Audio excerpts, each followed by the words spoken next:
Hey, this is Jason Hale with Lessons from Life Builders. Thought it's been a while since I did a tale from the trail, so I figured I'd share a few thoughts with everybody out there as I'm walking along. Breathing probably a little harder than I'd like. At the start of the season here, definitely put on my COVID 20 plus, I think. So hopefully everyone's doing well. The thought I had today was, as I went along, man, if only I could live life from the trail. There's something about it for me. I find peace and energy and all kinds of things as soon as I hit the trail, the woods, more so than anywhere else, I think, in life. And so you probably have those spots as well. Maybe it's a favorite vacation spot, the beach, the trail, time with your grandkids, time with loved ones and friends. And I thought, well, why is it that we cannot just simply live life from the trail? It's not that I couldn't choose to. Many have done it. I could live the simple life and live off the land and live, with just minimal resource, and it's totally possible. The question that came back to me, I think, for my spirit was, well, it's real hard to influence the world from the trail.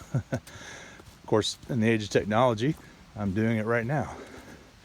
And I began to think about what Jesus talked about when he talked about the wide path and the narrow path of life.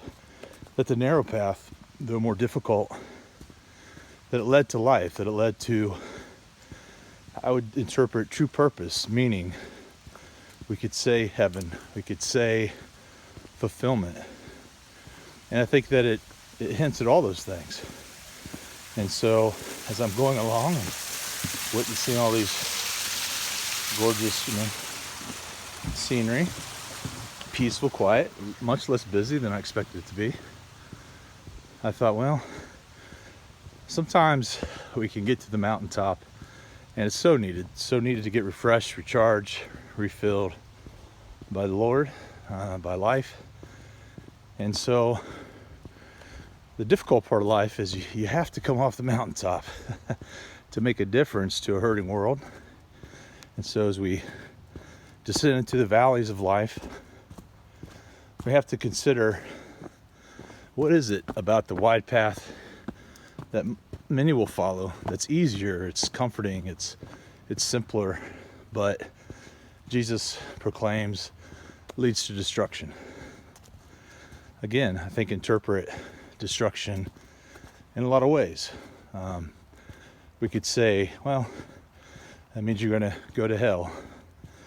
You'd be lost, eternity separated from God. Well, those things may very well be a piece of it, but I do believe he was also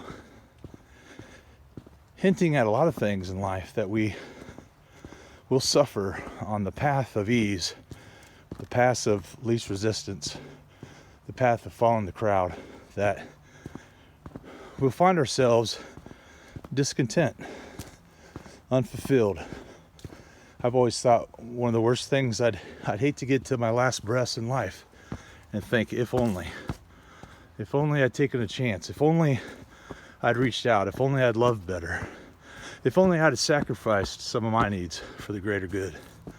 And so these are the things that I think about as God provides me this gorgeous day of sunset hiking here at John Bryan State Park in Yellow Springs, Ohio. And I hope too that this thought from the trail would inspire you to consider, to take in fully these moments on the path alone of peace and solitude. But take that energy off the mountain with you to the valley and give it out.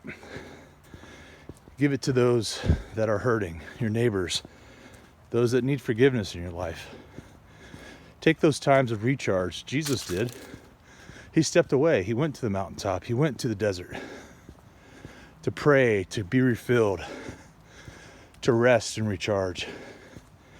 And so my prayer and hope is that myself and many of you will take that cue from him to take care of ourselves, but for the sake of being better for others, those that depend on us, the visions that God's placed in us. Use that energy to push it forward. I'm Jason Hale, and this has been a lesson from Life Builders.